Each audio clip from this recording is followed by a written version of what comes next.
नमस्कार, प्रणाम। मेरा नाम है श्रेयांश शिवम और आप सभी दर्शकों और श्रोताओं का मेरे यूट्यूब चैनल पर हार्दिक स्वागत है।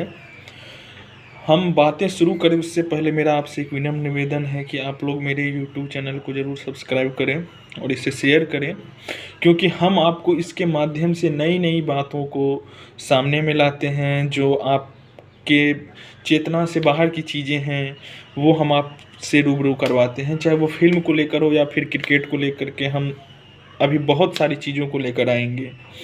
तो सबसे पहले हम आज अब बात करते हैं जो बातें बॉलीवुड की हैं, उसमें बात करते हैं जो दो मूवी रिलीज़ हुई हैं। वो है डंकी और सालार, दोनों एक ही साथ 22 दिसंबर को रिलीज हुई हैं। और वो इसीलिए क्योंकि क्रिसमस है और क्रिसमस की छुट्टी का आनंद हर कोई लेना चाहता है।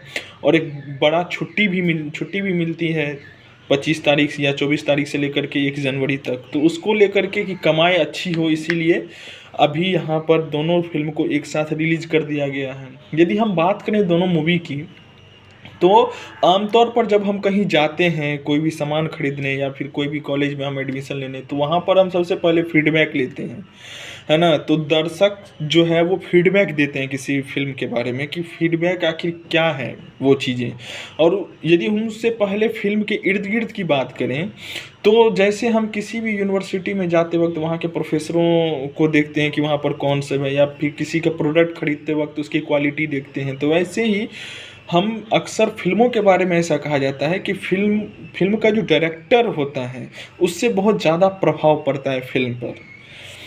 तो वही चीज़ें दोनों फिल्म के साथ है। यदि हम देखेंगे तो डंकी जो फिल्म है शाहरुख खान की, उसमें वो निर्देशक हैं जिन्होंने मुन्ना भाई एमबीबीएस बनाई, जिन्होंने पीके बनाई, जिन्होंने लगे रहो मुन्ना भाई बनाई, है ना। और वो अब डंकी लेकर आ रहे हैं, उनका नाम है राजकुमार हिरानी। तो जैसे हम 3 इडियट देखते हैं तो वो उस समय में गेम चेंजर मूवी साबित हुआ था समाज के लिए। लगे रहो मुन्ना भाई गेम चेंजर मूवी साबित हुआ था। फिर ये 3 इडियट और ये अभी डंकी। तो डंकी का जो अर्थ होता है वो होता है कि जो अवैध तरीके से पासपोर्ट बनाकर विदेश जाते हैं उसको डंकी कहा जाता है।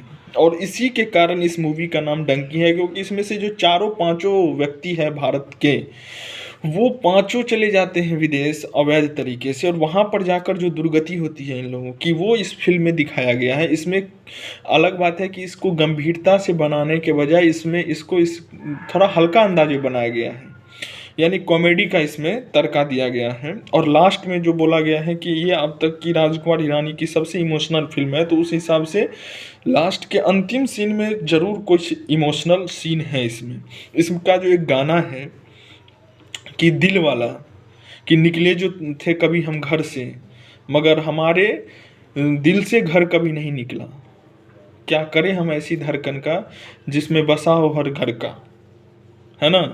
तो ये सारी जो चीज़ें हैं इस मूवी में, तो ये इसको अलग बनाती है। ये बहुत सारी फिल्मों के बाद एक ऐसी मूवी आई है जिसको हम फैमिली के साथ देख सकते हैं। तो डंकी इसीलिए विशिष्ट है। अब बात आती है सालार की। तो सालार का अर्थ होता है सेनापति या सेना नायक। तो सेना नायक जो लोग होते हैं उसको सालार बोला जाता है। ये एक फारसी का वर्ड है। तो फारसी का वर्ड में सालार का अर्थ होता है सेना नायक यानी सेनापति। तो आपको इससे बहुत सारी चीज़ों की जानकारी मिल गई होगी कि ये मूवी आखिर इस मूवी में जो नायक है उसका रोल क्या होने वाला है। तो उसका जो रोल है वो एक सेना नायक की है, जो अपने दोस्त का भी एक बचपन का मित्र है। प्रभास जो है वो इसमें अपने दोस्त के मित्र रहते हैं, और वो बाद में होते होते वो उनकी जो गैंग है, उनका जो गैंग है वो उसके लीडर होते हैं। तो सालार मूवी इसीलिए खास है क्योंकि यह वास्तविक घटनाओं से प्रेरित नहीं है। यह एक कमर्शियल फिल्म है, फिक्शन फिल्म है। और इस फिल्म में एक काल्पनिक पात्र है, काल्पनिक कहानियां हैं, लेकिन वो काल्पनिक कहानियां जो नील प्रशांत को बहुत ज़्यादा सूट करती है, जैसे केजीएफ में दिखाया गया था। केजीएफ में भी हम देखते हैं कि एक फिक्शन फिल्म ने इतने करोड़ रुपयों की कमाई की, है ना। और उसके बाद ये मूवी आई है सालार। तो ये हम देख सकते हैं कि नील प्रशांत की जो मूवी है उसमें बचपन का एंगल रहता ही है, बचपन का सीन रहेगा ही रहेगा, माँ का सीन रहता ही है, उसमें दोस्त का सीन रहता ही है है ना। तो ये हम देख सकते हैं कि दोनों दो जॉनर की फिल्म है। एक आप कह सकते हैं कि एक्शन है, थ्रिलर है, और एक डंकी है जो कि पारिवारिक शो है। तो दोनों में से यदि हम बात करें अभी हाल के रिकॉर्ड की या हाल के हालात की, तो हम ये देखते हैं कि डंकी बहुत पीछे है कमाई के लिहाज में सालार से, और सालार डंकी से बहुत आगे है। तो क्यों है ऐसा? वो आखिर ऐसा इसीलिए है क्योंकि अभी जो एक तरीके का टेस्ट है हमारे यूथ का, वो है कि हमको वायलेंस के साथ साथ आधुनिक ज़माने का जो युगबोध होता है वो भी चाहिए मूवी में। अब वो आदर्श पर नहीं रह रहे हैं। आज हम देख रहे हैं कि हीरो से ज़्यादा विलन की चर्चा हो रही है। वो इसीलिए हो रही है क्योंकि लोग अपने आप को उस विलेन के समक्ष खुद को ज़्यादा रिलेट कर पाते हैं।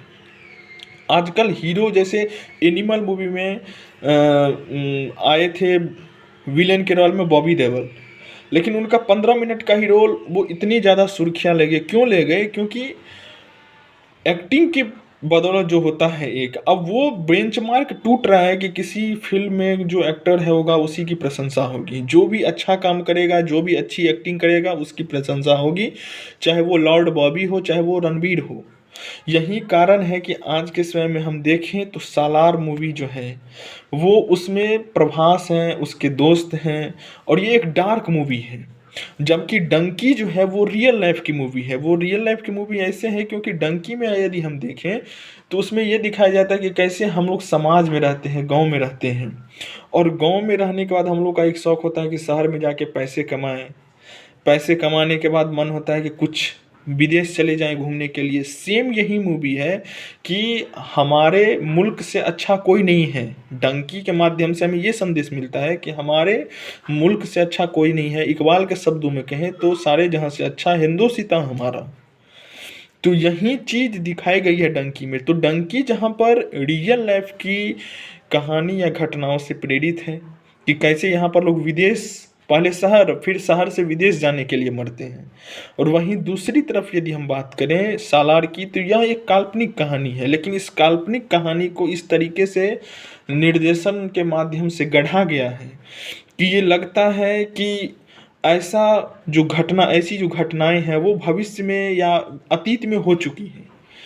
जो अतीत है, जो इतिहास है हमारा, वैसा घटना हो चुका है कि कुछ व्यक्तियों का एक इलाका रहता है, उस इलाका पर बाहरी लोग आते हैं, वहाँ पर वो कब्जा कर लेते हैं, फिर कब्जा करने के बाद वो वहाँ के मालिक बन जाते हैं, और जो वहाँ का रियल लोग हैं, जो उनके रियल हकदार हैं, उसको दरकिनार कर दिया जाता है। ये हमारे साथ हमारे देश में भी कई बार हुआ है। तो इसी कारण दो अलग अलग जॉनर की फिल्में हैं। हमें ये उम्मीद है कि आप कोई भी फिल्म देखेंगे तो आप परेशान या भयभीत या निराश नहीं होंगे। तो इसीलिए आप लोग जाइए, मूवी देखिए, और अभी से आप लोगों को हैप्पी न्यू ईयर। धन्यवाद।